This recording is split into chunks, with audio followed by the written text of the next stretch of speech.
The Bay Area's local news station. You're watching the KRON 4 Morning News at 4. Good morning, everyone, and thank you for joining us on the KRON 4 Morning News. I'm Robin Winston. Before you head out the door, let's get a check of weather and traffic. We've been warming it up a little bit as we head through the week. We have Mabrisa Rodriguez standing by with a look at the forecast. So let's see maybe if the warm-up will continue, or are we holding steady? We're going to hold steady for today, but then warming up for tomorrow. So Friday, still on tap to be one of the warmest days of the week. But until then, dealing with a little bit of marine layer. And as you can see, here's a live look outside downtown San Francisco. City Hall out in the distance and getting a little bit of a cool sea breeze influence, which is helping to keep our temperatures pretty steady and also a little bit cooler than we were around this time yesterday morning.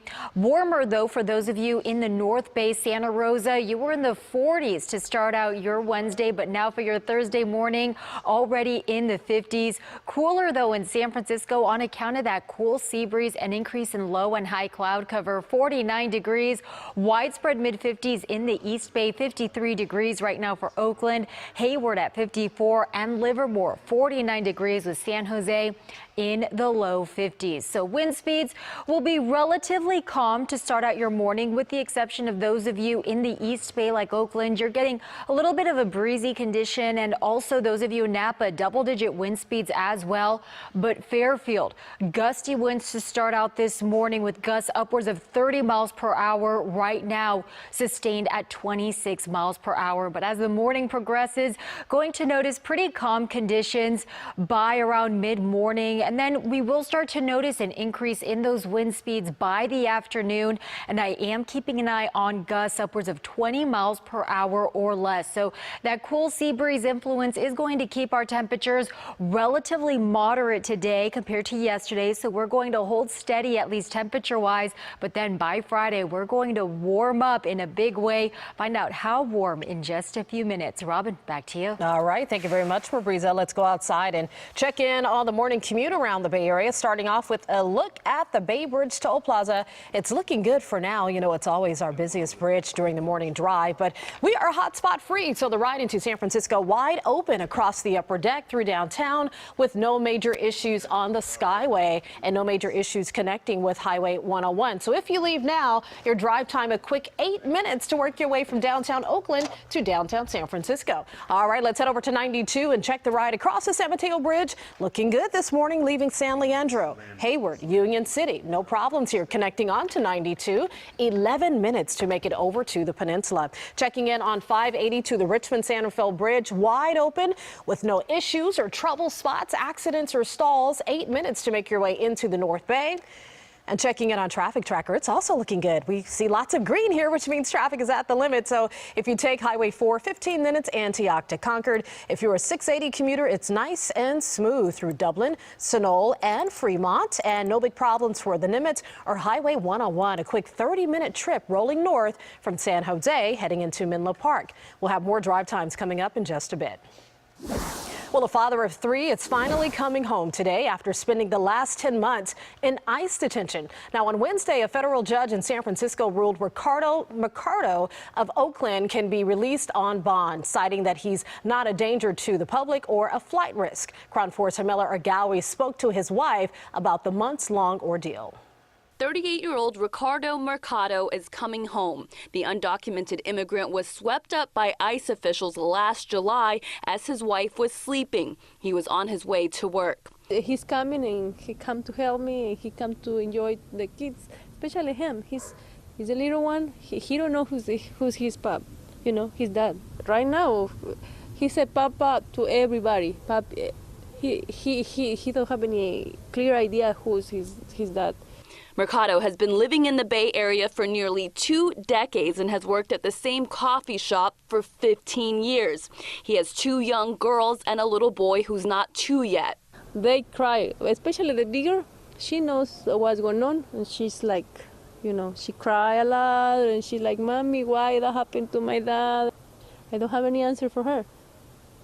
Mercado has been ordered to leave the country twice and has a DUI from 2006, but otherwise has no criminal history.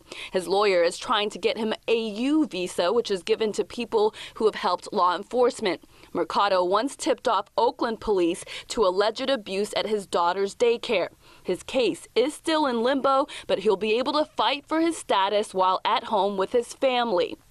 Oh my God, I can tell you, very, very happy. Hermela Argawi, KRON 4 News. Well, we head up to the North Bay now, where police are investigating a brutal home invasion in Santa Rosa. It happened this Wednesday morning at around 9:30 on Primrose Court. KRON 4's J.R. Stone has the details on exactly what happened. Now, one of the two victims involved in this case was tied up and robbed of the marijuana they were growing on their property. And there have now been around half a dozen cases like this in the county. I talked with a neighbor, though, who says this should send a clear message to the victim. You got a school right there, so she probably shouldn't be doing what she's doing over there. You know, she's growing pot over there, so. How do you know? Well, it's sort of obvious she's doing it. I mean, you know, you can smell it in the air and stuff. There's a lot of places around here that's doing it. The robbery happened Wednesday morning, but Wednesday night, a search warrant was served where this home invasion happened. Look at the bags of evidence that detectives walked out with. It appears marijuana was in some of those bags. A sergeant tells me the home invasion happened at around 9:30 in the morning. One robber came in through the front door, the other came in through the back door. At least one of the two people inside were tied up and robbed at gunpoint. Fortunately, those victims are okay. Authorities say the motive here was marijuana. Grow permits are legal in Sonoma County, but it does not appear as though the homeowner had one. As to why this type of crime continues to happen, detectives are looking into many leads, and one in particular.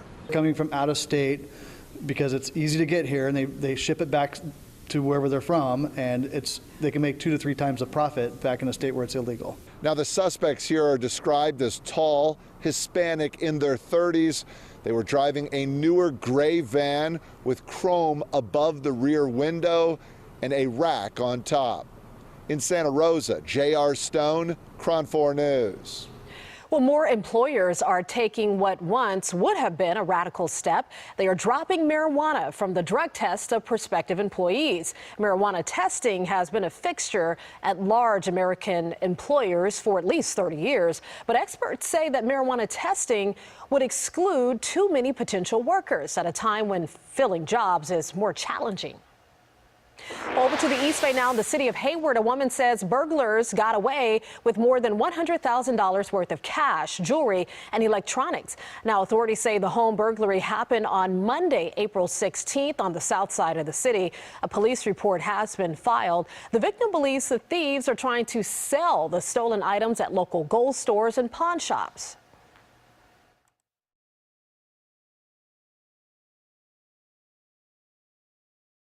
They are not going out of the country to sell these things. There's few shops, and if there's a system, an email system, that you shoot an email to like 50 shops that, hey, alert those people. It's very easy.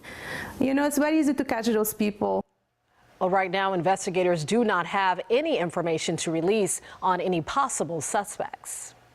Well, thieves were caught on cell phone video trying to steal a laptop from a Berkeley coffee shop. Yes, it has happened again. Now, 2 Good Samaritans tried to stop the crime, and one of them got punched in the face. KRON 4's Justine Wallman has more details on what happened.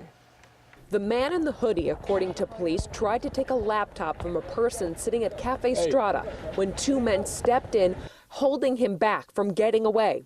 When a second suspect comes in and punches one of the Good Samaritans in the face. It takes courage to put yourself in harm's way under those circumstances. No, we don't encourage members of the community to do that because you don't know what could happen next. The suspects drop the laptop and run to a waiting blue Chevy Impala. Police have the license plate number of the car that sped away south on College. The coffee shop on Bancroft is popular with UC Berkeley students and laptop thieves. After a series of stolen laptops from here, police set up an undercover sting in February and arrested 6 people. The crime stopped until this robbery and assault happened on Monday. When we've talked to some of the people that we've caught, they've admitted. I walk in, I look around, I look to see who's paying attention or who isn't. and they target the person who's absolutely focused on what they're doing. Being more aware of their surroundings is advice people at the cafe typing away will now note. I'll probably close my laptop now that you said it. Probably will not sit at this spot. Berkeley police are still looking for the suspects and also want to talk to the two Good Samaritans who tried to stop the robbery. They want to get their take on what happened. In Berkeley, I'm Justine Waldman, KRON 4 News. The two men arrested at a Philadelphia Starbucks have made a deal with the city and the coffee company. Dante Robinson and Rashawn Nelson settled separately with the city of Philadelphia for $1 each. Now, city officials also promised to set up a $200,000 program for young entrepreneurs. Robinson and Nelson will develop and run that program. The duo met with the CEO of Starbucks earlier this week, and officials say the meeting did include a financial settlement, the terms of which were not disclosed. Robinson and Nelson gained national attention after they were arrested at Starbucks last month. The store manager called police after they would not buy something or leave while they were waiting to meet with a potential business partner. And coming up next on the KRON 4 Morning News, it's a major step forward for one devastated neighborhood from last October's firestorm. We take a look at the rebuilding of Coffey Park.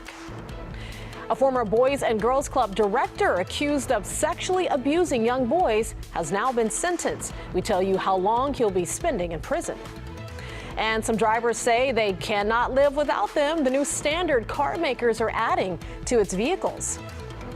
And let's go outside and take a live look at 92. The San Mateo Bridge, nice and quiet. If you're leaving Hayward this morning, 54 degrees right now in Hayward, 53 in Oakland. And San Jose, you're waking up to 54. And in the North Bay, Novato, 52 degrees. We'll take a look at those afternoon highs and see what's in store after the break.